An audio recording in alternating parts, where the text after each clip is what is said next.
Hi, and welcome to this live reading from The Longest Run, a Lawson family series, book number 4 by Tracey Cramer-Kelly, and this is presented by Itsy Bitsy Book Bits. Chapter 1. Carly jammed her ski edges into the side of the mountain to execute a hockey stop. Snow cover was dicey this early in the season. Heck, the Challenger area had only been open a handful of days so far in November, and the 22-mile-per-hour wind was blowing straight up the mountain as if intent on blowing what snow there was clear off the mountain. The call had come over the radio only 2 minutes ago. She'd been closest, but she didn't have the AED, a machine that deciphered a heart's rhythm and delivered a shock if needed. It would be another 2 minutes until the other patrollers arrived with the AED and the sled. If the man was truly having a cardiac arrest, as reported, brain damage could set in after only 4 minutes. She stepped on the back of her bindings to release her boots from her skis. She yanked off her gloves and clipped them to an O-ring on her harness. Then she dropped to her knees next to a slight woman who was performing chest compressions on an older male. Her form wasn't the best, but anything was better than nothing, and to the woman's credit, she wasn't hysterical. "Thank God you're here."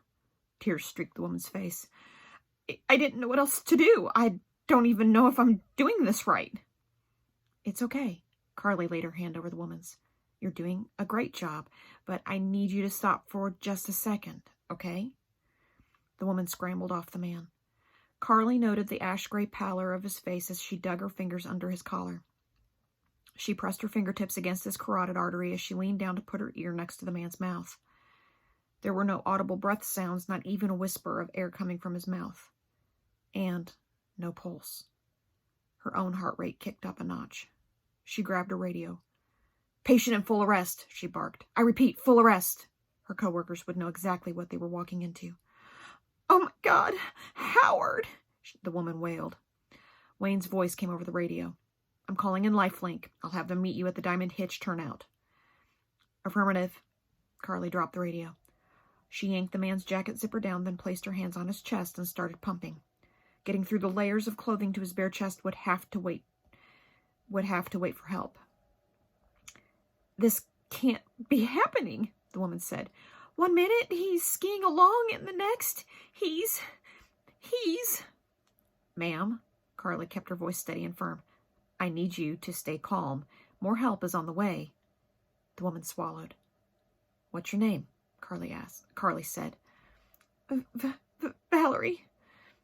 "Valerie," Carly said. "Do you think you could," she spoke on the exhale of each fourth compression, "take his skis and jam them into the snow?"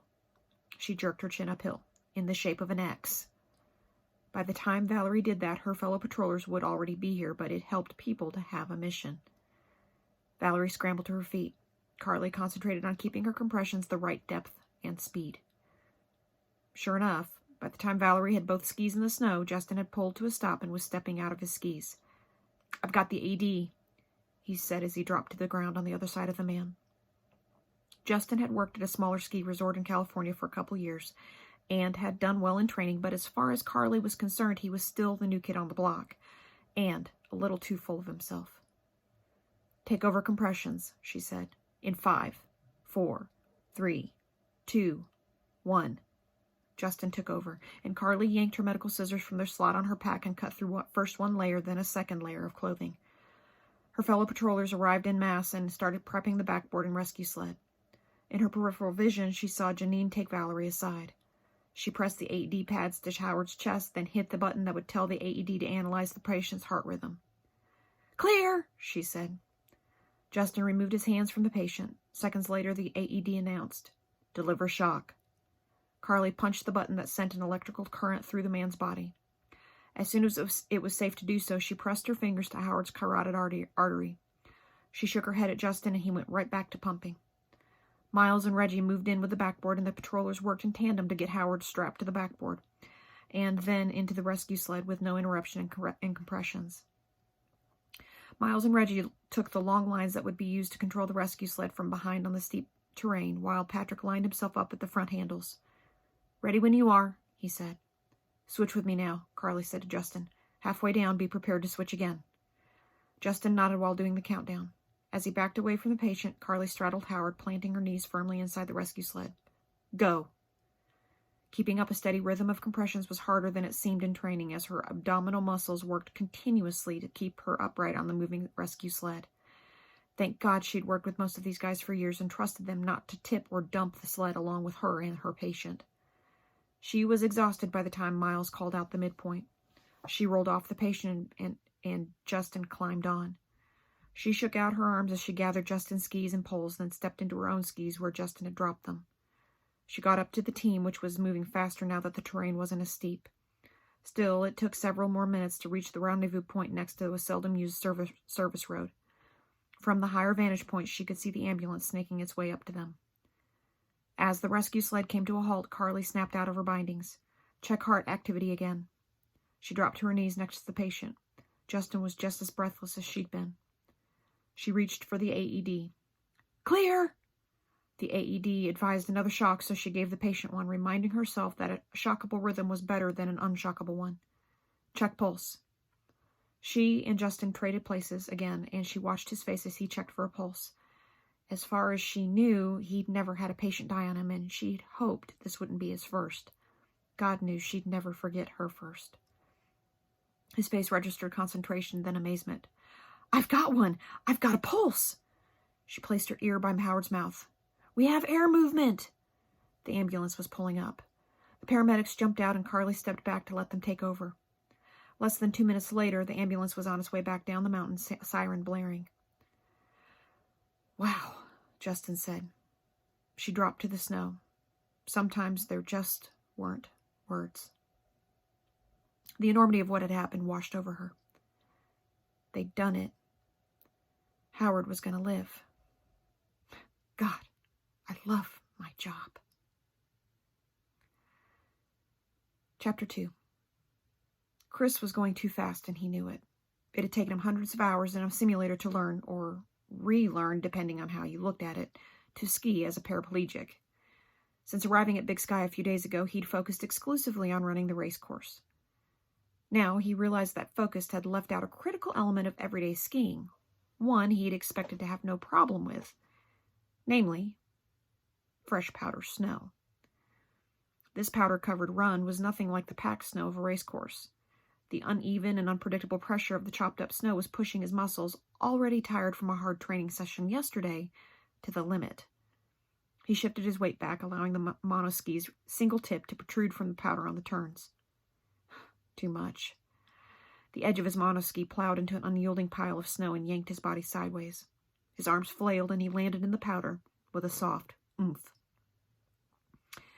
He lay still, taking inventory of his body parts and giving his heart rate time to slow down. Everything was working and he didn't feel any major pain. The monoski was still attached to the base of his chair, thank God for small favors, but one of his arm outriggers was uphill from him. Damn, I used to eat powder for breakfast. He rolled himself over and peered downslope through the snow plastered to the top of his goggles. Taylor was just pulling up on the ridge below him. Chris would have to retrieve the outrigger, the ski stem that strapped to his wrist and gave him the ability to steer himself. He gave Taylor the okay sign, then started dragging himself uphill. He'd just about reached the outrigger when a pair of skis appeared above him. You okay?